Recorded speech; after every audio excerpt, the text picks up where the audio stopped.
सात्संगतजी प्रेमाने बोलूया. धन निरंकारजी.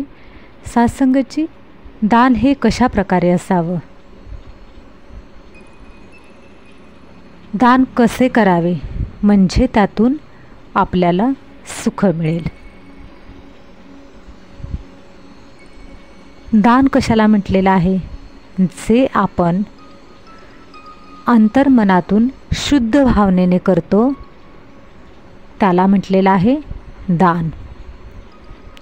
जेव्हा आपण एखादी गोष्ट दुसऱ्यासाठी देतो त्यावेळी दुसऱ्याला त्याच्यातून सुख मिळणार आहे ही मनाची भावना ठेवून आपण जेव्हा दान करतो तेव्हा ते दान श्रेष्ठ ठरतं. मग दान करत असताना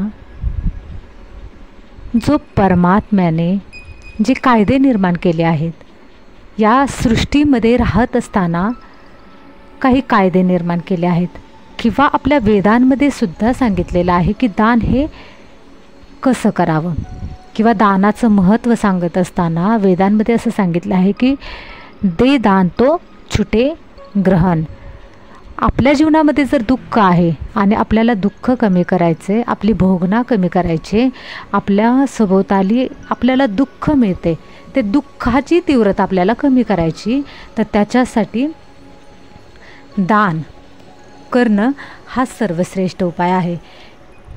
अजून काय आहे तर दान करत असताना आपण एक गोष्ट लक्षात घ्यायची आहे की जेव्हा आपण दान करतो त्याचं मला काहीतरी बेनिफिट मिळावं या उद्देशाने जर मी दान करत असेल तर त्या दानाचा उपयोग होत नाही. म्हणजे कसं करायचं, आपल्याला दान करायचं आणि नंतरनं विसरूनही जायचं की मी हे केलं म्हणून, फक्त करत राहायचं. तिसरी गोष्ट अशी आहे की दान करत असताना आपण त्या दानामुळे समोरच्याला सुख मिळालं पाहिजे हा शुद्ध संकल्प करून दान करायचं आहे. जर आपण शुद्ध संकल्प करून दान केला तर आपल्याला त्या जे दान केले त्याच्यातून आपल्याला सुख मिळते. चौथी गोष्ट अशी आहे की जेव्हा आपण दान करतो, ज्या गोष्टीचं आपण दान करतो ती गोष्ट आपल्या जीवनामध्ये यायला सुरुवात होते. म्हणजे आपल्या जीवनामध्ये एखादी गोष्ट आपल्याला हवी आहे आणि त्या गोष्टीची कमतरता आहे, तेच दान करायचं. म्हणजे आपल्या जीवनामध्ये धनाची बरकत नाही आहे, धन समृद्धी नाही आहे, आपल्या जीवनामध्ये धनाची कमी आहे, आपल्याला धन कमी भासते, जीवन जगत असताना धनाची कमतरता जाणवते. म्हणजे आपल्याला एवढं हवं आहे आणि आपल्याला तेवढं जर मिळत नाही त्याचा अर्थ असा आहे की आपण धनाचं दान केलं पाहिजे. जोपर्यंत देत नाही ना तोपर्यंत मिळत नाही. सृष्टीमध्ये परमात्म्याने हा कायदा निर्माण केला आहे की जे देणार तेच मिळणार. मग जर आपण धनाचं दान केलं तर धन मिळेल.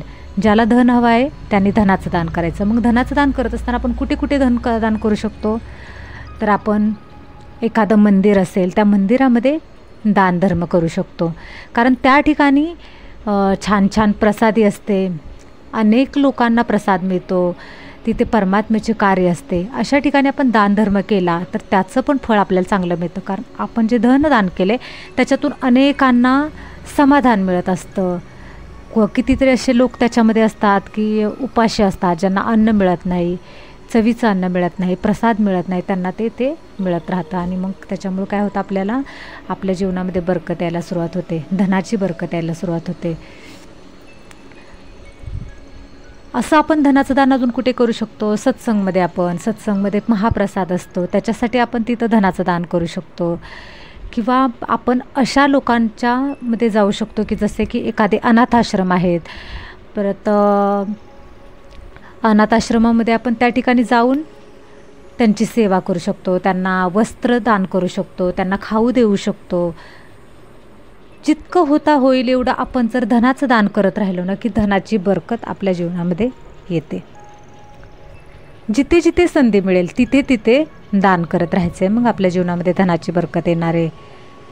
मग हे अशा प्रकारचं दान करायचं की त्याच्यामधून आपल्याला अपेक्षा ठेवायची नाही की मला त्यातनं बरकत झाली पाहिजे. फक्त कर्म करत राहणे, जीवनामध्ये कधीही काहीही कमी पडणार नाही, आसक्तीभाव ठेवायचा नाही. दुसरी गोष्ट म्हणजे आपल्याला अजून जीवनामध्ये काय हवं आहे, तर आपल्याला शारीरिक सुख हवं आहे. म्हणजे आपलं शरीर निरोगी राहावं असं वाटत असेल तर दुसऱ्याचं शरीर निरोगी राहण्यासाठी आपण जितके प्रयत्न करता येईल तेवढे करायचे. निरोगी राहण्यासाठी म्हणजे काय, तर तनाची सेवा करायची. म्हणजे आपल्याला असं वाटत असेल की आपलं तन तंदुरुस्त व्हावं, आपण निरोगी असावं, आपण शक्तिशाली असावं शरीरानं, तर त्यावेळी काय करायचं, आपण तनाचं म्हणजे दान म्हणजे काय, तर आपण दुसऱ्याला शरीराने मदत करायची. शरीराने मदत करायची आपल्याला दिसतात आजूबाजूला अवतीभोवती असे कित्येक लोक असतात की त्यांना आपल्या मदतीची गरज असते. रस्त्याने जाताना असं एखादे वृद्ध असतात व्यक्ती, त्यांना आपण रस्ता पार करायला मदत करू शकतो. किंवा लांबची गोष्ट राहिली, आपण आपल्या घरातल्यांसाठी सुद्धा शरीराची मेहनतीचं आपण दान करू शकतो. म्हणजे आपल्या लोकांसाठी आपण जीवापाड आपण काय करू शकतो, त्यांच्यासाठी मेहनत करू शकतो. आपल्या घरामध्ये आपला पती असेल, आपली पत्नी असेल, तर त्यांच्यासाठी आपण असं व्यवहार करायचा नाही आहे की मी एवढं करते तुम्ही किती करताय, आणि असा जो विचारांमध्ये विवाद नसावा. आपल्या माणसासाठी आपल्याला किती सुख देता येईल तेवढं आपण शरीराने मेहनत करत राहायचं. शरीर हे आपलं भक्कम होणार आहे. आणि त्याच्याबरोबरच आपल्या घरातल्यांबरोबर आपल्याला बाहेरच्यांची सुद्धा मदत करायची. मग त्याच्यामध्ये काय काय करता येईल आपल्याला, तर खूप साऱ्या अशा गोष्टी आहेत. आपण अनाथाश्रमामध्ये जाऊनसुद्धा त्या लोकांची सेवा करू शकतो. वृद्धाश्रमामध्ये जाऊन जे बिचारे वृद्ध आहेत त्यांना त्यांच्या घरातल्यांची आठवण येत असते. मग अशा वेळी आपण त्यांची मुलं बनून आपण त्यांच्याजवळ जाऊ शकतो, त्यांच्याशी गप्पा मारू शकतो, त्यांच्याशी एखादा दिवस काढून आपण त्यांच्याशी वेळ घालवू शकतो. हे बघा ना, असं दान द्यायचं आहे ना की ज्याच्यामुळे समोरच्याच्या चेहऱ्यावर हसू आलं पाहिजे, समाधान आलं पाहिजे. आणि ज्यावेळी आपण दुसऱ्याच्या चेहऱ्यावरती समाधान हसू आणतो ना, त्यावेळी लॉ ऑफ अट्रॅक्शननुसार आपल्या जीवनामध्ये तेच मिळतं. जे आपण दुसऱ्याला देतो आहे ना, आपल्या जीवनामध्ये तेच मिळतं. त्याच्यामुळे आपण जर शरीराचं मेहनतीचं जर दान आपण कोणाला दिलं तर आपल्याला आपलं तंदुरुस्त होतं. अजून काय गोष्ट आहे, आपल्याला सुख हवं आहे. थोडंसं गुणांच्या दृष्टीतून आपण विचार केला की आपल्याला मानसिकता म्हणजे थोडक्यात आपण शरीराचं पाहिलं, धनाचं पाहिलं. आता तिसरी गोष्ट काय आहे, तर मनाचं सुख. कधी कधी काय होतं, आपल्या जीवनामध्ये पैसाही खूप आहे, पैशाची कमी नाही आहे, शरीर पण तंदुरुस्त चांगलं आहे, काही आजार वगैरे काहीच नाही आहेत, पण मन सतत निगेटिव्ह विचारामध्ये आहे, मन अशक्त आहे, मन सतत निगेटिव्ह विचार करून करून स्वतःला त्रास करून घेतं. आपलं कशामध्ये मन लागत नाही आहे, वैफल्यग्रस्त असतो आपण.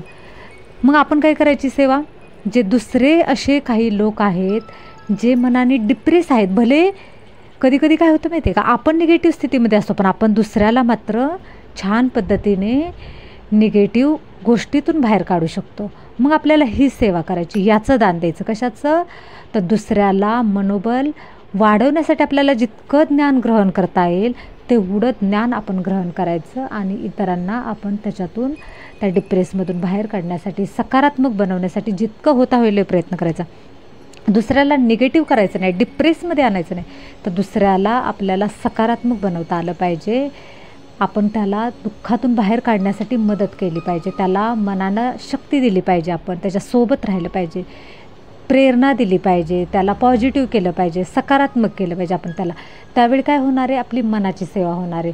ज्यावेळेस आपण मनाने दुसऱ्याला सुख द्यायला लागू ना, म्हणजे कसं दुसऱ्यावरती क्रोध करायचा नाही, दुसऱ्यावरती रागराग करायचा नाही, त्याला वाईट वाकडं बोलायचं नाही, मनाला लागेल असे शब्द वापरायचे नाही, सहनशीलता ठेवायची.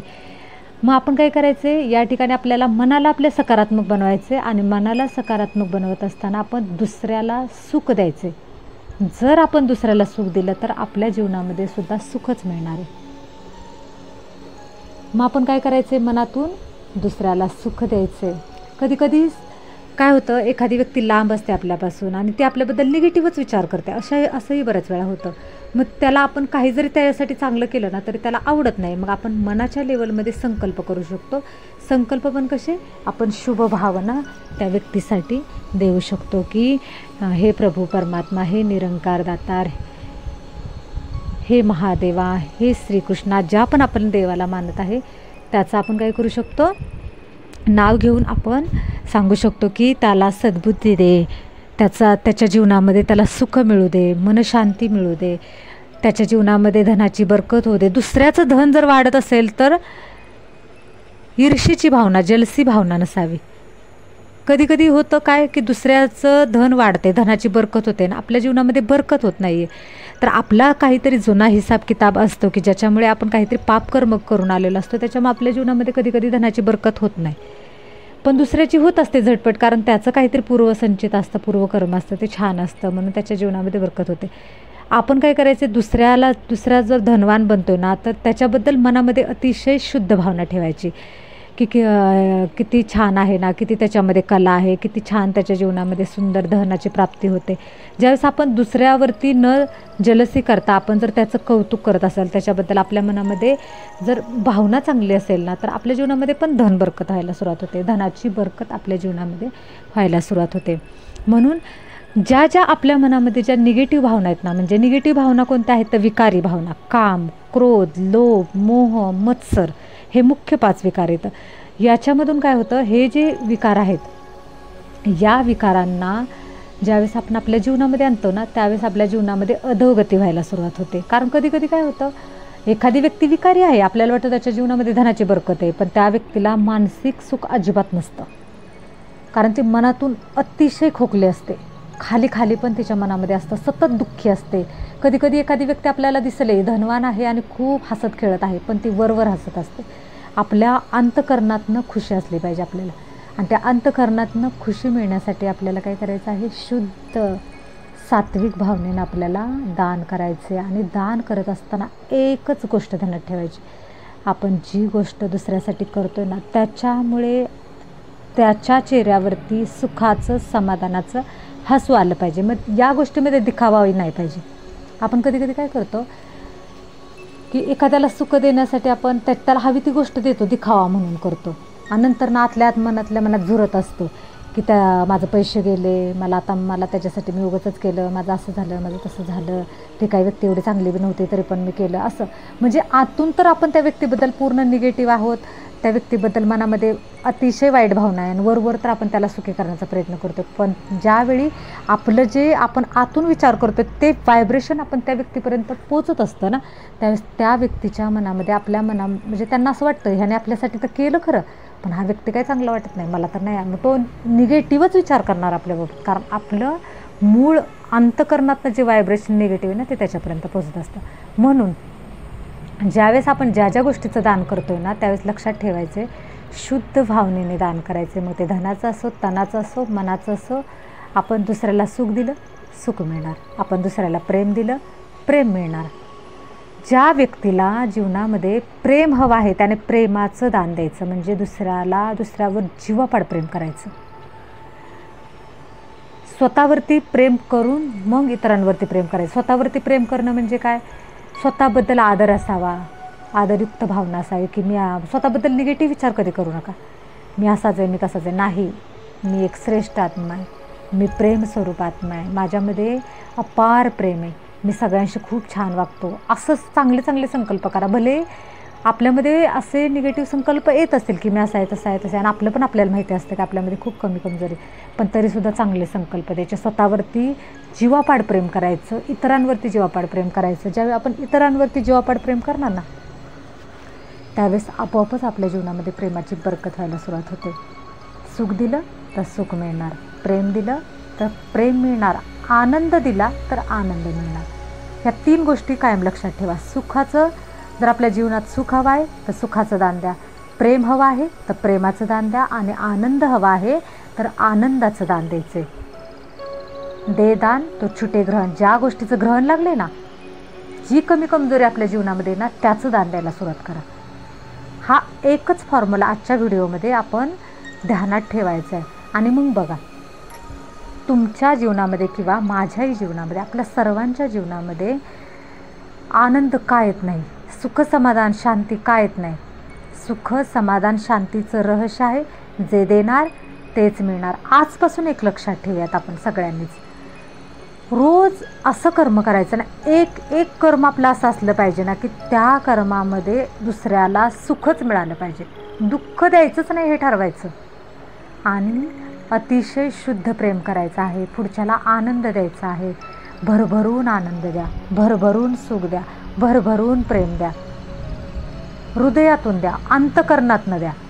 ज्यावेळी आपण अंतकरणातनं देतो ना, ज्यावेळेस हे सगळं देतो ना, त्यावेळेस प्रभू परमात्मा पण आपल्यावरती खूप खूप खूप खुश होतो आणि आपल्याला भरभरून देतो.